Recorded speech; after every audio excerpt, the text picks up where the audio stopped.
มุมมองของแอปเวลาใส่อยู่ในเว็บเบราว์เซอร์ก็จะประมาณนี้เนาะโอเคมาเบิ่งหน้าตามัน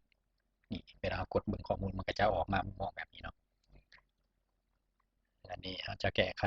ออเดอร์นี้เนาะเพราะว่ามันยังเป็นปลายทางบ่ทันชำระเวลาเราลูกค้าชำระแล้วเรามากลับมาแก้ไขเพื่อว่าไม้ไว้เราจะบ่ลงนี่มุมมองเราก็จะเห็นรายการออเดอร์ต่างๆเวลาเรากดใส่รายละเอียดของอันนะแต่ละรายการ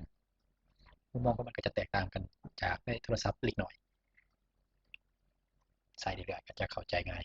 มันบ่ได้ซับซ้อนหลายนี่เรามากวดยอดรายการขายเนาะตัวนี้เห็นว่าเราเปลี่ยนจากบ่ทันจ่ายเป็นจ่ายแล้วแต่ว่ามันยังขึ้นออเดอร์ขึ้นรายการที่บ่ทันชำระนี่แสดงว่าบ่ทันได้กด refresh เนาะนี่กด refresh หรือว่ากดซิมข้อมูลมากหนึ่งแล้วกลับเข้ามาเบิ่งใหม่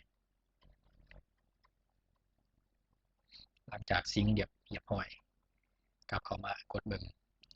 ข้อมูลก็จะบ่ขึ้นแล้วเนาะเมื่อกี้นี่ระบบบ่ทันได้อัปเดตมันข้อมูลมันบ่อัปเดตให้เพราะว่าเรากดปรับส่วนอื่นๆก็จะคล้ายกันกับในโทรศัพท์เลยมันจะแตกต่างกันเพียงมุมมองเล็กน้อยระบบนี้ปัจจุบันยังบ่ทันได้เพิ่มนะโหมดปริ้นบิลเนาะแต่ว่าอีกบ่โดนจะได้เพิ่มโหมดปริ้นบิลเข้าในรายการออเดอร์เนาะเวลาเราขายสินค้าเราจะสามารถปริ้นบิลได้โอเค